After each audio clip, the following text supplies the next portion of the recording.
दोस्तों, आज मैं आपके लिए एक अनोखी सत्य कहानी लेकर आई हूँ। क्या आपको पता है अलौकिक कन्या के बारे में जो बिना स्त्री पुरुष के मिलन के पैदा हुई? आइए जानते हैं इस कथा के द्वारा। दोस्तों, सृष्टि पर जितने भी जीव हैं सभी का जन्म स्त्री पुरुष के मिलन से ही हुआ है।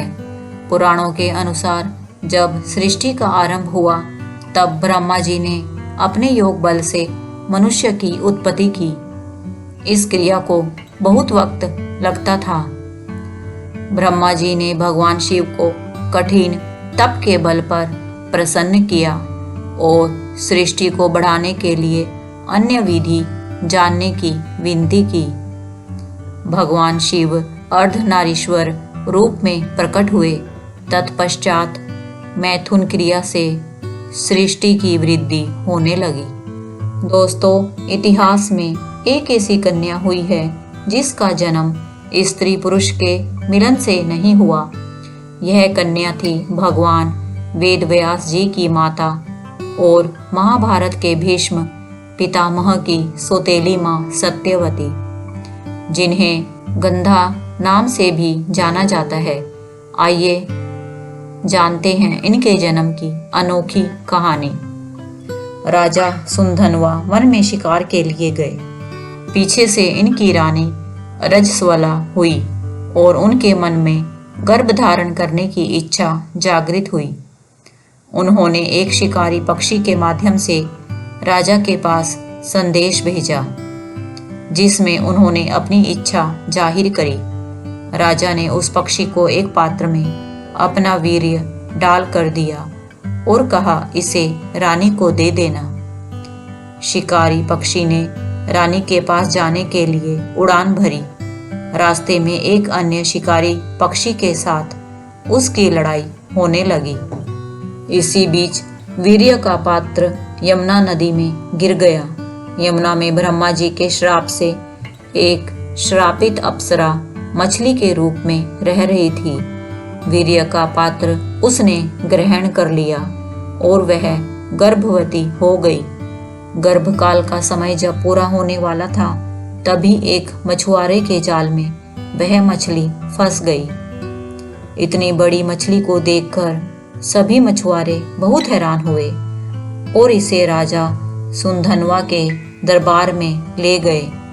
राजा की आज्ञा से मछली का पेट काटा गया तो उसमें से एक बालक और एक बालिका निकली। बालिका के शरीर से मछली की गंध आ रही थी।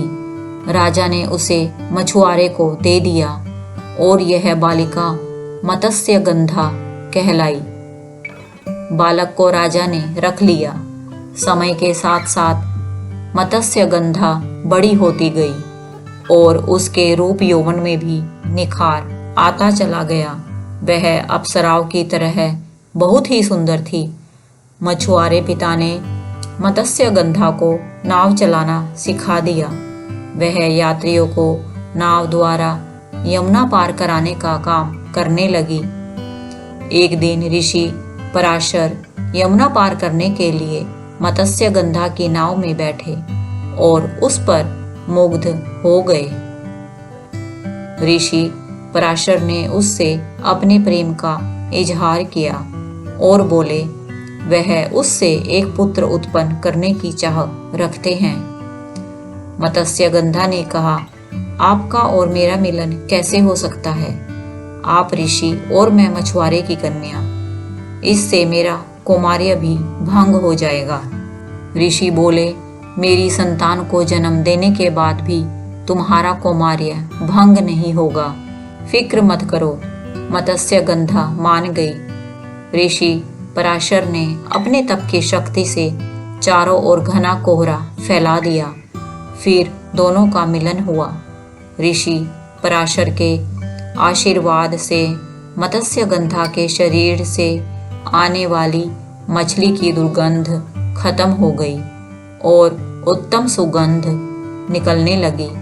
दोनों की संतान के रूप में महर्षि वेद व्यास का जन्म हुआ। तो दोस्तों, कैसी लगी आज की कहानी?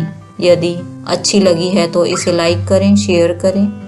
और यदि आप चैनल पर नए हैं या अभी तक आपने चैनल को सब्सक्राइब नहीं किया है तो इसे जल्दी से सब्सक्राइब कर लें।